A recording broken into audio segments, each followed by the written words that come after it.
DMF ডাক্তারদের প্রতি বৈষম্য, ন্যায় বিচার কি কেবল কিছু ডিগ্রির জন্যই সংরক্ষিত? প্রতিবেদন প্রথম টিভি। বাংলাদেশের স্বাস্থ্য ব্যবস্থার ভিত্তি গড়ে তুলেছেন যেসব মানুষ গ্রামের পর গ্রাম ঘুরে সাধারণ রোগীর পাশে দাঁড়িয়েছেন, তাদের অন্যতম হলেন diploma in medical faculty DMF ডাক্তাররা। দীর্ঘদিন ধরে তারা দেশের প্রত্যন্ত অঞ্চলে চিকিৎসা সেবা দিয়ে আসছেন, কিন্তু দুঃখজনকভাবে তাদের এই অবদান এখনো পুরোপুরি স্বীকৃতি পায়নি, বরং দিন দিন তারা বিভিন্নভাবে বৈষম্যের শিকার হচ্ছেন।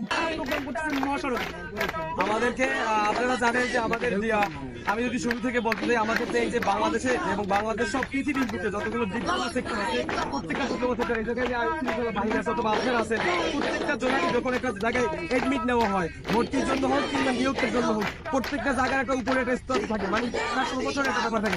বর্তমানে দেশের অধিকাংশ সরকারি মেডিকেল ও হাসপাতাল পরিচালিত হয় এমবিবিএস ও বিশেষজ্ঞ ডাক্তারদের দ্বারা। তাদের সহযোগিতায় নিয়োজিত থাকেন নার্স ও বিভিন্ন মেডিকেল অ্যাসিস্ট্যান্ট। অথচ যে মানুষগুলো চিকিৎসা পেশায় প্রবেশের জন্য সরকার অনুমোদিত ডিপ্লোমা ডিগ্রি অর্জন করেছে এবং বছরের পর বছর বাস্তবিক চিকিৎসা দিয়ে আসছে, সেই ডিএমএফ ডাক্তারদেরই আজ চাকরি নেই, সুযোগ সুবিধা নেই, নেই সরকারি কোনো স্বীকৃতি।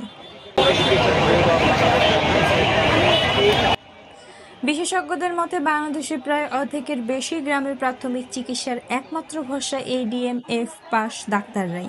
রোগী দেখে প্রেসক্রিপশন থেকে শুরু করে ইনজেকশন ও ছোটখাটো চিকিৎসা পর্যন্ত তারা দক্ষতার সঙ্গেই পরিচালনা করে থাকেন। প্রশ্ন উঠেছে, যেখানে ডিপ্লোমা ইঞ্জিনিয়ার, কৃষিবিদ, নার্স সবাই সরকারি কাঠামোয় স্থান পাচ্ছেন, সেখানে শুধুমাত্র ডিএমএফ ডাক্তাররাই কেন উপেক্ষিত? ডিএমএফ ডাক্তারদের দাবি, সরকার যেন তাদের জন্য একটি স্থায়ী চাকরি কাঠামোর ব্যবস্থা করেন, তাদের কাজের স্বীকৃতি প্রদান করে এবং উপযুক্ত সুযোগ সুবিধা নিশ্চিত করে। চিকিৎসা পেশায় বৈষম্য নয়, সমতা ও ন্যায় বিচারই হোক এই দেশের স্বাস্থ্য খাতের মূলনীতি। এটাই এখন সময়ের দাবি।